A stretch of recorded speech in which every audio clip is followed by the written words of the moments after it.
Assalamualaikum warahmatullahi wabarakatuh. Alhamdulillahilladzi faddalana ala katsirin min ibadihil mu'minin. Wassalatu wassalamu ala samsul mursalin wa qamarin nabiyyin wa sidratil muntahal arifin sayyidina wa maulana Muhammadin wa ala alihi wa ashabihi ajma'in.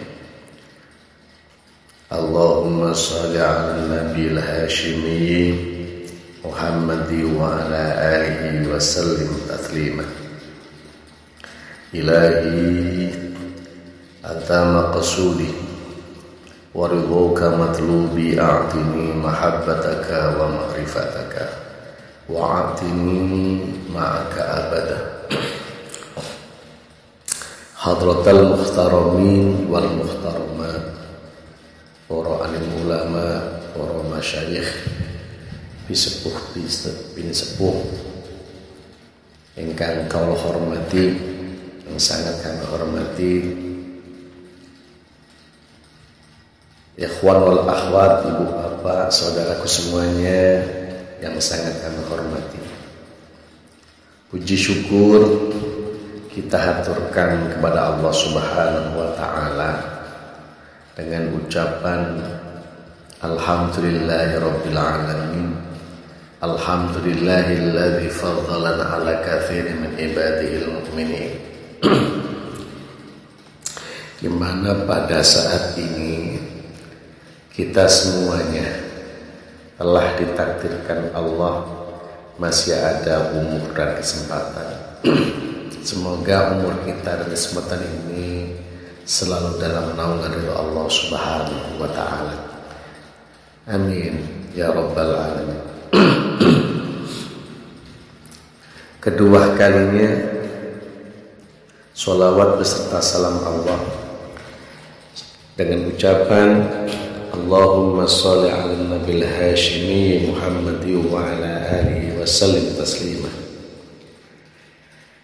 Hadirin wal hadirat ingkang kula hormati, tentu ada sebuah cerita di mana cerita ini untuk memotivasi buat kita semuanya. Apakah perlu kita ini mengkondisikan diri kita apakah dalam hidup ini menanti di ujung kehidupan kita ini termasuk hamba Allah yang membawa predikat husnul khatimah atau su'ul khatimah. Ini ada satu cerita di mana ada seorang kiai untuk mendidik santrinya, di mana sang kiai ini mempunyai ikan hias yang namanya ikan arwana yang telah ditaruh di akuarium. Kemudian sang kiai itu memanggil santrinya, "Wahai santriku, coba ini ikan ini tawarkan kepada tetangga pondok. Kira-kira dari tetangga pondok ini dihargai berapa?" Kemudian si santri membawa ikan arwana itu menghampiri tetangga pondok. Sang santri menawarkan menjual ikan arwana kepada tetangga pondok. Apa yang terjadi? Tetangga pondok setelah ditawari ikan itu langsung pihak tetangga pondok pegang 5 sapi. Cuman sang sapi belum sembuh, belum berani mengikat. Kalau jadi dijual itu mendatangi kembali ke Kiai. Ya matur, Kiai, alhamdulillah ikan panahnya ini ditawar sama tetangga pondok dengan harga 50.000. Kata Kiai, alhamdulillah. Cuman Kiai tidak mengiyakan apakah langsung dijual atau dijual ke tetangga. Tidak. Kemudian sang Kiai menyuruh lagi, menugaskan santrinya, santri, coba ini kamu bawa ke pasar ikan. Kira-kira ini nanti ikan ditawar berapa? Sang santri mengiyakan, baik Kiai, akan saat kami bawa ke pasar ikan. Kemudian santri berangkat ke pasar ikan. Di sana banyak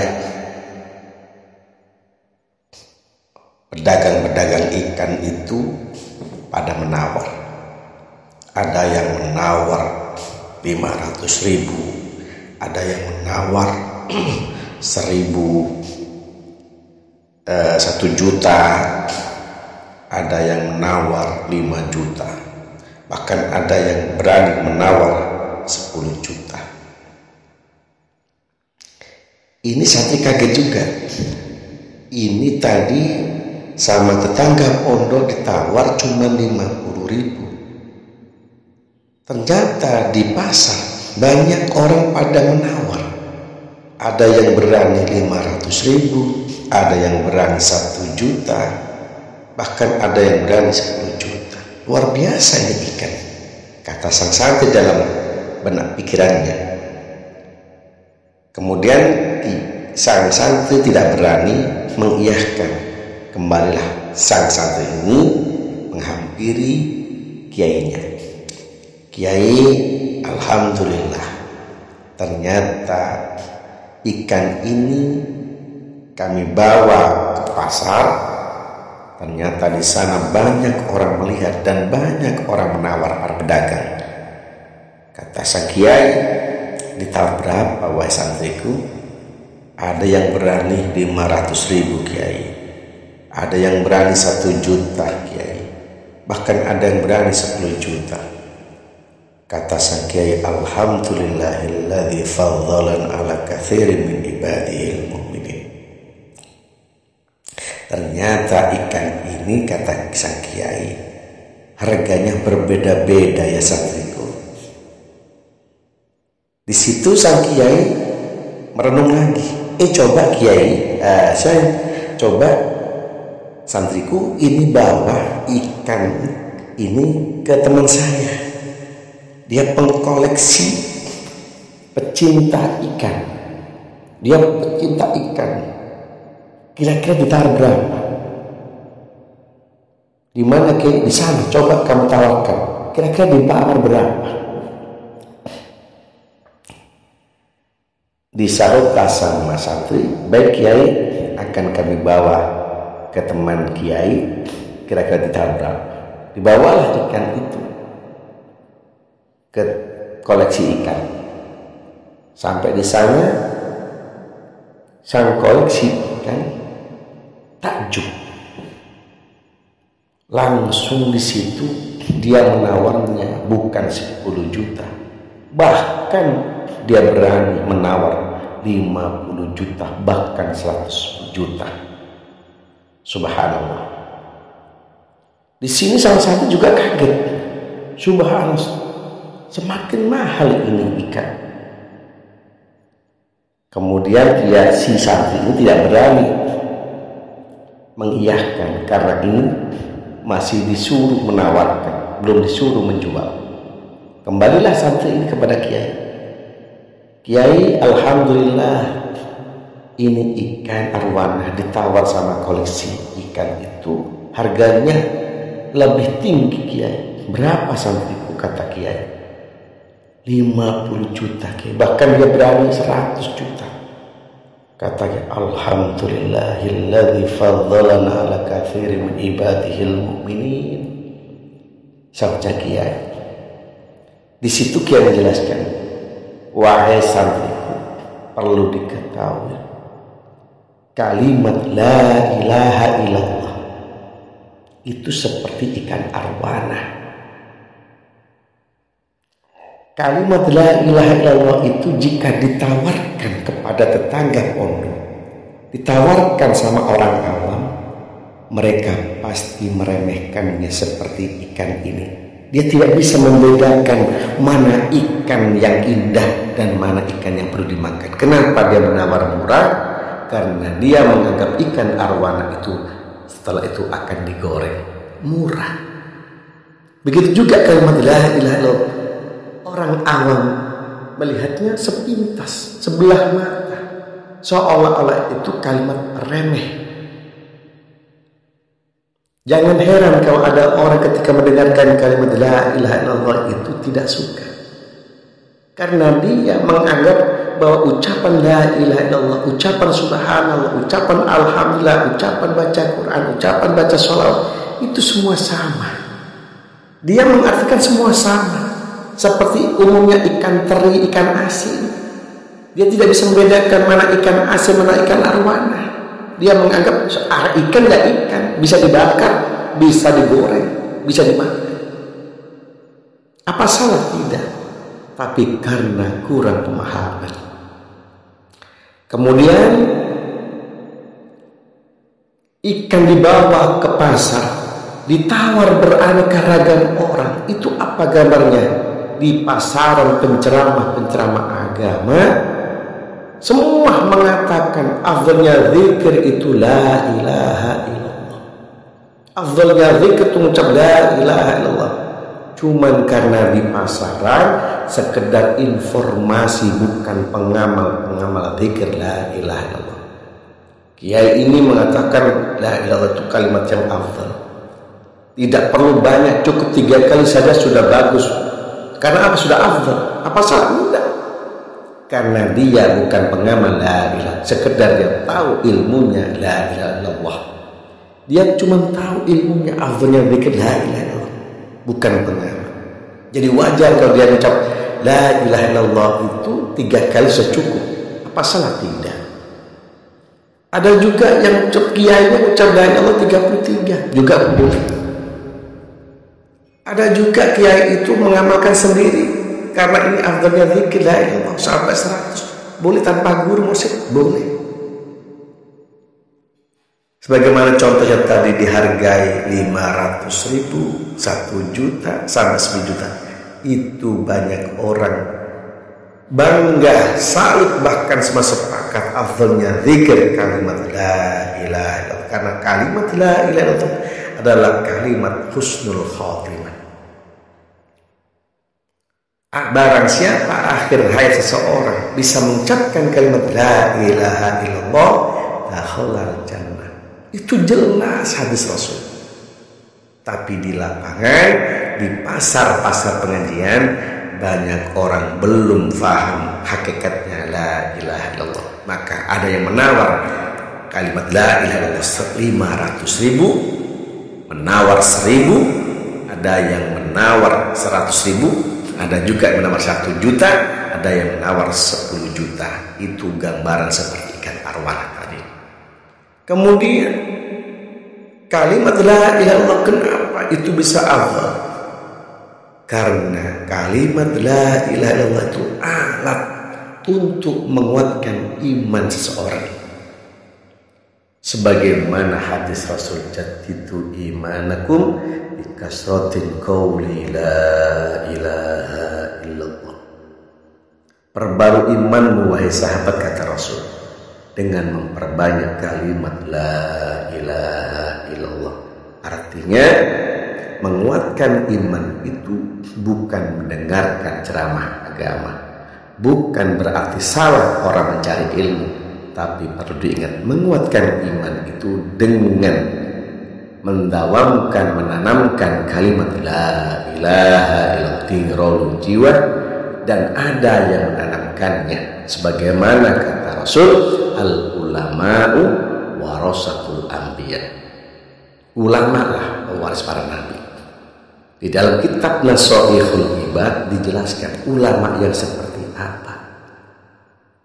Di dalam kitab Nasoihul Ibad ada keterangan ulama pewaris nabi itu dipecah menjadi 3. Ada ulama tabligh, ceramah, ada ulama bil fiqh hukum, ada ulama hal, tingkah laku. Siapakah ulama yang bisa berhak menanamkan zikir? Yaitu ulama hal. Siapa ulama hal? Ulama hal adalah ulama yang duduk, berdiri, berbaring dimanapun dia berada, hatinya selalu ingat Allah Subhanahu wa Ta'ala dengan istilah sebutan ulama mursyid kamil mukamil. Semoga kita bisa mengambil hikmah dari cerita ikan arwana. Ikan arwana seperti ibaratnya kalimat la ilaha illallah. Tinggal kita pilih yang mana ikan arwana. Apakah kita makomnya tetangga yang membeli, menawar ikan arwana dengan harga 50.000, ataukah kita cuma senang seperti tukang-tukang penjual ikan di pasaran dengan harga 500.000, harga 1 juta, harga 10 juta kah? Atau sebatas kita hanya mengenal afdalnya tapi bukan pengamal? Ataukah kita menjadi seorang yang muhibbin, orang yang benar mencintai Allah dengan kalimat la ilallah, yaitu koleksi kalimat la ilallah? Apa menjadi hamba Allah? Bagaimana bisa menguatkan imannya sebagaimana seorang kolektor pecinta ikan arwana menawarnya kalimat la ilallah dengan harga 50 juta bahkan 100 juta? Itu kenapa? Karena memuliakan kalimat afdalnya zikir kalimat la ilaha illallah. Harganya beda. Yang bisa membedakan afdalnya zikir adalah orang-orang yang sudah pengamal bersama kalimat la ilaha illallah. Apakah wajib belajar menguatkan iman itu? Kata Allah dalam Al-Quran, jika kita ingin menjadi hamba Allah, bertakwa kepada Allah dan beriman kepada Allah, Qur'annya fas'alu ahla dzikri in kuntum la ta'lamun. Tanyakan soal zikir jika kalian tidak paham. Semoga dengan hikmah kajian pada hari ini kita semuanya mendapatkan kebahagiaan dari Allah Subhanahu wa Ta'ala dan mendapatkan ridho Allah Subhanahu wa Ta'ala. Kurang lebihnya mohon maaf. Assalamualaikum warahmatullahi wabarakatuh.